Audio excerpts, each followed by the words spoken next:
नमस्कार दोस्तों।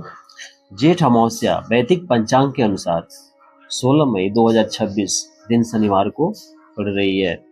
यह अमावस्या कई दृष्टियों से अत्यंत महत्वपूर्ण है, क्योंकि इसी दिन वट सावित्री व्रत भी रखा जाएगा और इस दिन शनिवार का दिन भी है। इस दिन पितरों की शांति, तर्पण, दान पुण्य और आध्यात्मिक साधना के लिए विशेष फलदायी माना गया है। आइए जानते हैं क्या है इसकी तिथि और शुभ समय। अमावस्या तिथि प्रारंभ हो रही है 16 मई 2026 सुबह 5:11 पे। अमावस्या तिथि समाप्त हो रही है 17 मई 2026 रात्रि 1:30 पे। उदया तिथि के अनुसार अमावस्या व्रत 16 मई 2026 को रखा जाएगा। ज्येष्ठ अमावस्या का धार्मिक महत्व।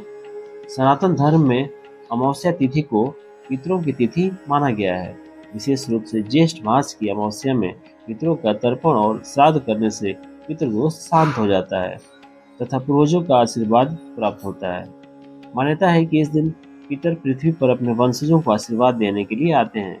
जो लोग अपने जीवन में बार बार बाधाएं, मानसिक अशांति, आर्थिक परेशानियां या कार्यों में रुकावट महसूस करते हैं, उन्हें इस दिन श्रद्धा से दान और अवश्य करना चाहिए।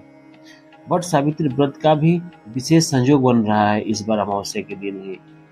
यह व्रत सुहागिन महिलाएं अपने पति की लंबी आयु के लिए रखती हैं।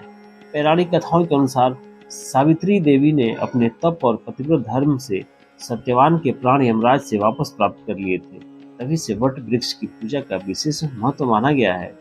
वट सावित्री व्रत में सबसे पहले सुबह स्नान करके अच्छे वस्त्र धारण करके वट वृक्ष के नीचे दीपक जलाएं, कच्चे सूत लेकर वट वृक्ष की 7 या 108 परिक्रमा करें, सावित्री सत्यवान की कथा सुने, पति की लंबी आयु और परिवार की सुख समृद्धि के लिए प्रार्थना करें।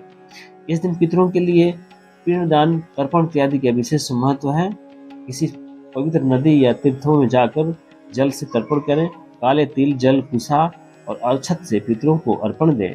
गाय, कौवा, कुत्ता या चींटियों को भोजन कराएं। गरीबों को भोजन, वस्त्र, जल या छाता पितरों के निमित्त जरूर दान करें। पीपल के वृक्ष के नीचे दीपक जलाना शुभ माना जाता है। इस दिन किसी का अपमान न करें, तामसिक भोजन से बचें, क्रोध से बचें, नशा और झूठ बोलने से बचें। पितरों का स्मरण श्रद्धा से करें। ज्येष्ठ